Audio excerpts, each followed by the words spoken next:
என்னன்பா நான் இனிய உறவுகளே தனியாக எப்படியாவது தான் புருஷனை கூட்டிகிட்டு போய் பிஸ்னஸ் பண்ண வைக்கணும் அப்படின்னு சோனியா போயிட்டு ராஜி வீட்டில் போய் சொல்கிறாங்க. அவரும் பார்த்தா குமார் அப்பாவும் உனக்கு நீ தனியாக கூப்பிட்டு வந்துட்டு உனக்கு எல்லாம் பண்ணித்தரேன் அப்படிங்கிறாங்க. இங்கே வீட்டில் வந்து கேட்டால் ஒரே பேச்சா சொல்லிடுறாரு பழனி, நீ இங்கே இருக்கிறாந்தா இரு, இல்லைன்னா நீ போயிட்டே இரு, நான் இறுதி வரைக்கும் எங்கள் அக்கா மாவா கூட தான் இருப்பேன் அப்படின்னு அடித்து சொல்லிடுறாங்க. அதை போய் காலையில் எப்படா விடியுன்னு சொல்லிட்டு உட்காந்துட்டு விடிஞ்ச கையோடு அங்கே போயிடுறாங்க. என்ன சுகன்யா உன் புருஷன் வர சம்மதிச்சிட்டானா, கூட்டிகிட்டு வந்துட்டியா, எங்கே பழனி பழனி அப்படின்னு ஒன்றும் தெரியாத மாதிரி நடிக்க, மாமா நீங்கள் ரொம்பலாம் பேசாதீங்க, அவர் வரமாட்டேன்னு சொல்லிட்டாரு அப்படிங்கல. எனக்கு தான் தெரியுமே, அதனால தான் உங்கள்கிட்ட தைரியமாக சொல்லிவிட்டேன். என்ன அட பாவி மனுஷா, அப்போ வரமாட்டான்னு தெரிஞ்சுதான் எனக்கு தனியாக பிஸ்னஸ் வச்சு தரேன்னு சொன்னாரா? மாமா எப்படி நீங்கள் இப்படிலாம் பொய்யா சொல்லியிருக்கீங்க, அவர் வரமாட்டான்னு தெரிஞ்சுக்கிட்டு எனக்கு இப்படி பண்ணீங்களா? அப்பெல்லாம் நான் நினச்சி சொல்லப்பா, அவன் வரமாட்டான்னு தெரியும், இருந்தாலும் பொண்டாட்டி பேச்சை கேட்டு வந்துட்டாங்கன்னா கண்டிப்பாக நான் வச்சு கொடுத்துருப்பேன், அதனால் ஒன்றும் பிரச்சனை இல்லை அப்படிங்கிறாரா. சரி இப்போ இருக்கட்டும், அவர் வராட்டி என்ன, நான் இருக்கேன்ல, எனக்கு வச்சு கொடுங்க. உனக்கா, நீ உனக்கு என்ன தெரியும்? எனக்கு நான் மளிகை கடை வச்சு கொடுங்க, எனக்கு தெரியும் அப்படின்னு சொன்ன கையோட, மளிகை கடையா, வா சூப்பர், போட்டிக்கு கடை தானே வைக்க சொல்கிறேன், அப்போ கண்டிப்பாக நான் வச்சு தரேன். நான் கூட வேற கடை வேற கம்பெனி அப்படின்னா தான் நான் பயப்படணும், அந்த பாண்டியனுக்கு எதிர்த்தாப்புல நீ ஒரு கடை வைக்கிற, நான் உனக்கு வச்சு தரேன் போதுமா? மாமா நிஜமாவா? ஆமாம்மா நிஜமாவாம்மா. அட ஆமாம்மாங்கிறேன். மாமா என்ன மாமா, என்னால் நம்ப முடியல. அட நம்பு, மளிகை கடை நான் வச்சு தரேன், அவன் கடைக்கு முன்னாடி நீ நிற்கிற, நீ நின்று பண்ணு, நீ படுற கஷ்டத்தை பார்த்து அவனே வந்துடுவான், அதுக்கப்புறம் நீங்கள் 2 பேரும் சேர்ந்து கடையை நடத்துங்க அப்படிங்கிறாங்க. நிஜமா மாமா? ஆமாம்மா, நல்ல கடையை தான் நீ சூஸ் பண்ணியிருக்கிற, நான் இடம் இப்போவே பார்க்குறேன், இடத்த பார்த்து நல்ல ஒரு அட்வான்ஸை கொடுத்து ஜாமான பூரா இறக்குறான், அவன் கடைக்கு பாதி விலையை நீ கொடு, நட்டானாலும் பரவாயில்ல, அவன் கடையை இழுத்து மூடணும் அப்படின்னு சொல்லிட்டு பயங்கரமாக உசுப்பேற்றிட்டு இருக்க. சுகன்யாவுக்கும் சந்தோஷம் தாங்கலை, பார்க்குது.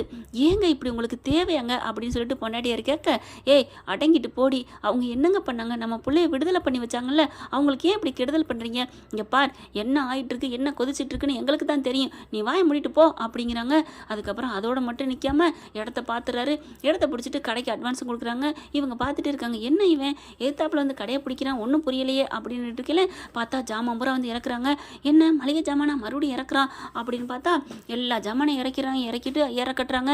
ஓ மளிகை கடை எனக்கு போட்டியாக வைக்க போறாரா, வைக்கட்டும் அப்படின்னு நினச்சிட்டு பாண்டியன் நினச்சிட்டு பேசிட்டு அவங்க சித்தப்பா பழனி எல்லாத்துலேயும் பேசிட்டு இருக்காங்க. எவ்வளோ ஒரு திமிர் பண்ணுறேன் பாரு. ஆமாம் இவனுக்கு என்ன நம்மளையே பொட்டணம் அடிக்கிறேன்னு சொல்லுவானே, இப்போ என்ன புதுசா? ஏண்டா பழனி, உன் அண்ணன் என்ன எப்படி பண்ணிட்டு இருக்கான்? தெரியலண்ணே. தெரியல மச்சான், ஏன்டே கேட்குறீங்க, அவங்க விருப்பம், நமக்கு இதுக்கும் சம்மந்தமே இல்லை அப்படின்ட்டு இருக்கல. பார்த்தா சோனியாவும் போகுது. என்ன இந்த பிள்ளை எங்கே போகுது அப்படிங்கிறாங்க. அப்படி பழனிக்கு தூக்கி வாரி போடுது. அப்போ நம்ம தனியாக கடை வைக்கணும்னு சொன்னாலே அப்போ இதுவாக இருக்குமோ அப்படின்னுட்டு, மச்சான் உங்ககிட்ட ஒரு விஷயம் சொல்லணும். என்னப்பா அப்படின்னு கேட்க, 2-3 நாளைக்கு முன்னாடி இப்போ வந்தா இந்த மாதிரின்னு சொன்னா, நான் முடியாதுன்னு சொல்லிட்டேன், அவள் அதைத்தான் இப்போ பண்ண போகிறாளோ அப்படிங்கிற செம்ம கோவம் வருது. என்னது, உன் பொண்டாட்டி தனியாக கடை வைக்க போகிறாளா? ஆமாம் மச்சான், அதுதான் நான் நினைக்கிறேன் அப்படிங்கிற. ஐயோ இவளை அப்படிங்கிற. சரி நில்லு பழனி போகாத அப்படின்னு கையை பிடிச்சிடறாரு. விடுங்க மச்சான், அவளை போய் உண்டு இல்லைன்னு பண்ணிட்டு வந்துடுறேன், யார் கடைக்கு பக்கத்தில் வந்து யார் இருந்து போட்டிக்கு பண்ணுறாங்களா அப்படி இப்படின்னு சொல்லி, போட்டி வந்தால் வந்துட்டு போகுது, விடு, நம்ம தரம் நமக்கு தெரியும், பேசாமல் இரு அப்படின்னு பழனி அடைக்கிறாரு. பார்க்குறாங்க சோனியா, மாமா நீங்கள் எனக்கு நல்லபடியாக பண்ணி கொடுத்துட்டீங்க அப்படின்னு சொல்லிட்டு அப்படியே பார்த்தா பழனிவேல் ஸ்டோர்ஸ் அப்படின்னு சொல்லிட்டு பார்த்தா கடையை ஆரம்பிக்கிறாங்க. என் பரவாயில்லம்மா, உன் புருஷன் பேர்லேயே ஆரம்பிக்கிற. ஆமாம் மாமா அப்படின்னு சொல்லிட்டு ஆட்களை 2 பேர் துணைக்கி வச்சுக்கிறாங்க.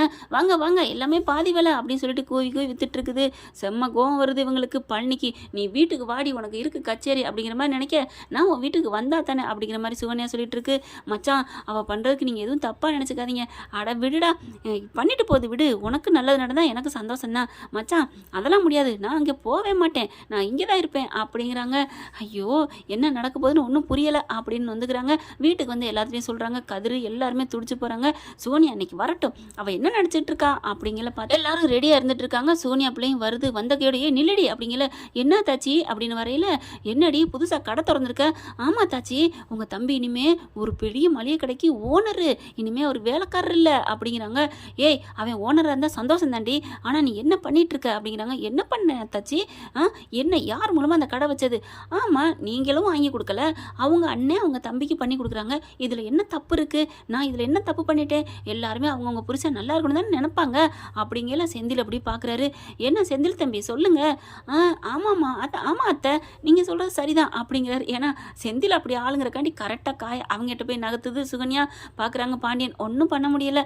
அப்படியே ஒன்றும் சொல்லாமல் போயிடுறாரு. அவங்க பொண்டாட்டி பின்னாடியே போகுது கோமதியும். என்னங்கடா பண்ணுறீங்க அப்படின்னு சொல்லிட்டு போயிது. பழனி வந்து வேகமாக ரூம்குள்ளே இழுத்துட்டு போகிறாரு. இது உனக்கு தேவையா, ஏன்டி இப்படி பண்ணுற அப்படிங்கிறாங்க. எத்தனை நாளைக்கு இங்கேயா குப்பை கொட்டிகிட்டு இருக்க முடியும், சீக்கிரமே நீங்கள் இங்கே வருவீங்க, நான் ஒரு நாள் வர மாட்டேன், வருவீங்க அப்படின்னு சொல்லி சவால் விட்டுட்டு இருக்காங்க. ஓகே ஃப்ரெண்ட்ஸ், பார்க்கலாம் என்ன நடக்க போகுதுன்னு. இந்த பற்றி உங்களுக்கு பிடிச்சிருந்துச்சுன்னா உங்கள் பொண்ணான கையில் ஒரு லைக்கை போட்டு சப்ஸ்கிரைப் பண்ணிடுங்க. Thank you friends.